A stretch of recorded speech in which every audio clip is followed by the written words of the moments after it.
Recentemente eu reli o primeiro livro de Mistborn. Uma coisa que eu faço com certa frequência é reler as obras que eu gosto bastante, né? Quando eu gosto muito de um livro, geralmente devoro ele num espaço curto, num período curto de tempo. Depois de alguns meses ou alguns anos, como foi o caso de Mistborn, eu volto e releio. E foi o caso agora do primeiro livro, né? Reli ele pela terceira vez. E eu sempre gosto muito do Kelsier. E se tem outra obra que eu revisito com certa frequência, é Jujutsu Kaisen. Desde o lançamento do mangá, lá quando saiu a primeira temporada, e depois saiu a segunda, eu já devo ter relido o mangá e revisto a obra, o anime, umas 3 ou 4 vezes. Eu nunca tinha parado pra pensar na relação entre o Kelsier e o Gojo. Tipo, diretamente, um não tem nada a ver com o outro. Porque de um lado nós temos Kelsier, o sobrevivente de hack, um personagem com cicatrizes, traumas, um plano insano. Ele quer derrubar um deus que governa o Império Final. E ele lidera uma equipe para isso. Do outro lado, nós temos o Gojo, que é alguém que, se quisesse derrubar a sociedade de Jujutsu, o governo de Jujutsu, ele simplesmente derrubaria. Ele deixa claro isso na obra. Ele não simplesmente não assassina os anciões, não mata os líderes da sociedade de Jujutsu, porque outros apenas tomariam o seu lugar. E não funcionaria. Por isso que ele cria novas pessoas, né? E como que eu consigo ver esses dois personagens tão diferentes e imaginar que eles são semelhantes em algum ponto? Eu acho que tudo começa no sorriso. Como que diria aquele meme, né? Aquele maldito sorriso. Como que eu consigo relacionar o Gojo e o Kelsier só pelo sorriso? Ou os personagens sorriem também? Não, não é só isso. Bom, e aqui eu abro parênteses para você que não conhece um deles ou nenhum dos dois ainda queira acompanhar o raciocínio, explicar brevemente aí. Em Mistborn, não, eu sei que esse não é o primeiro livro, esse aqui é um spin-off, né? Mas é o que aparece o Kelsier na capa, então eu achei que seria uma boa usar ele de exemplo. Mistborn é um lugar sombrio, coberto por cisas e névoas, e é governado há 1000 anos pelo mesmo imperador, um deus imortal, que já enfrentou diversas rebeliões e ninguém nunca conseguiu ter sucesso em derrubar ele. É um mundo onde a humanidade é dividida entre escravos e nobres. E o Kelsier é um desses escravos. Ele é o único que sobreviveu à pior prisão do Império. Mas quando ele não volta apenas como um sobrevivente. Ele volta como um nascido das brumas, que é uma magia desse universo e ele é muito bom nisso que ele faz. Ele não volta só com essa magia.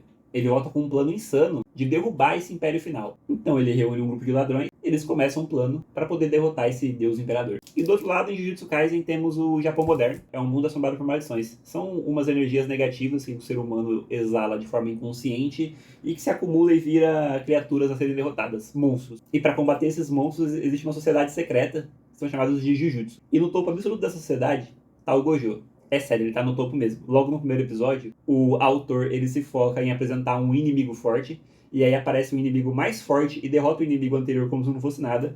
E aí aparece o inimigo mais forte ainda, derrota o anterior como se fosse nada, e o Gojo aparece no final do episódio só pra derrotar esse mais forte como se não fosse nada também. É sério, o Gojo ele é tão forte que, tipo assim, ele mantém o equilíbrio do mundo. É dito na obra que depois que ele nasceu, o equilíbrio do mundo se alterou e por isso as maldições tiveram que começar a ficar mais fortes, porque senão não ia dar graça. Ele é um topo nessa cadeia alimentar. Basicamente um deus entre os homens. Então, o que um deus entre os homens tem a ver com um homem que quer derrotar um deus? Eu acho que nós começamos um sorriso mesmo. É a primeira coisa que a gente nota. A arrogância, o carisma, o sorriso. Para Kelsier, sorrir é quase um ato político. É a sua forma de gritar pro Império que eles não quebraram ele. Não é só uma máscara pro trauma que ele passou. É uma bandeira que ele hastia como forma de dar gás pra sua rebelião. E o Gojo também é um personagem de muito sorriso. Brincalhão ao ponto de ser quase desrespeitoso. Ou muito desrespeitoso. O sorriso dele é quase uma declaração de as regras de vocês, a hierarquia de vocês, não dou a mínima pra elas, eu vou quebrar todas. E conforme nós entramos mais no passado do Gojo, nós descobrimos mais sobre o peso desse sorriso dele bom,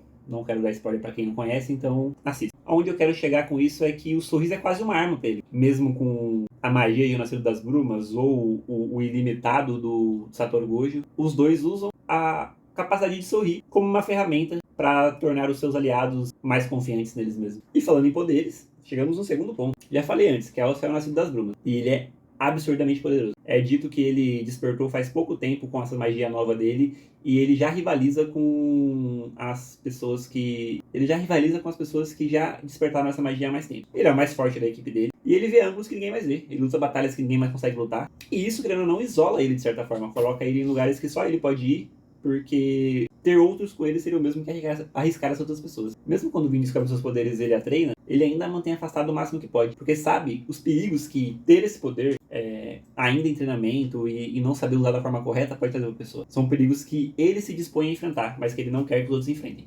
E se com o Kelsier nós temos que dissecar um pouco essa solidão do poder, em Gojo é basicamente a temática maior dele. Muito do que diz sobre o Gojo é sobre a solidão de ser o mais forte. ao mesmo tempo que o seu poder é uma bênção pro mundo, é uma prisão pra ele. Como se ninguém pudesse realmente compreender ele ou andar ao seu lado como um igual. Mesmo o Itadori, o Yuta, que são os outros dois protagonistas da obra de Jujutsu Kaisen, é o Gojo quem assume a responsabilidade de enfrentar as lutas mais fortes, de lidar com os principais problemas. E os dois, mesmo tendo quem ensinar pessoas com poderes próximos ou parecidos com os deles, eles querem criar sucessores, pessoas melhores do que eles, não cópias de si mesmo. O Kelsier não treina a vir pra ser outra Kelsier, ele treina pra ser melhor. Ele ensina a confiar, a ter esperança.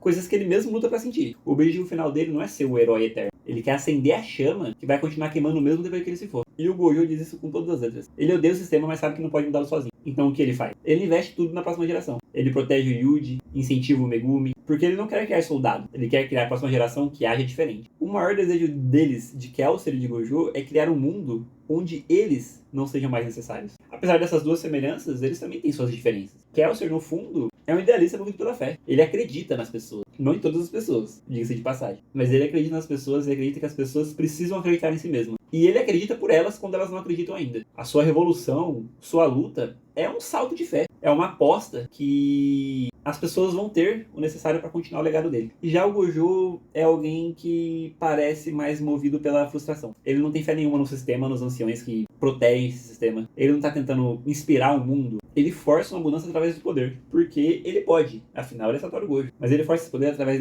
da educação de indivíduos específicos. Enquanto um luta pelo que as pessoas podem ser, o outro luta apesar do que as pessoas são. Então, o que Satoru Gojo e Kelsier têm em comum? Na verdade, que isso é algo muito pessoal. Eu posso ter visto um do outro, porque são dois personagens que eu amo muito e que dividem esse papel de mentores e rebeldes ao mesmo tempo. Bom, Gojo amei tanto que eternizei ele no meu braço. Nós vemos neles aquilo que nós queremos que eles sejam, aquilo que nós esperamos deles, né? Pode ser que você não tenha visto nada de parecido com o que eu vi. Pode ser que pra você o Kelsier e o Gojo sejam personagens completamente diferentes. Eu acho que isso faz parte da arte, da literatura, do mundo em si, né? As nossas interpretações pessoais. Isso nos torna um pouco mais humanos, querendo ou não. Mas você acha que os dois têm realmente alguma coisa de parecido? Concorda com a minha visão? Você acha que tem mais aspectos que se tornam eles parecidos? Ou eles são mais diferentes do que podem ser iguais? Me diz sua opinião aí também. Tô curioso pra saber ela de verdade. Por hoje é isso. Abraço.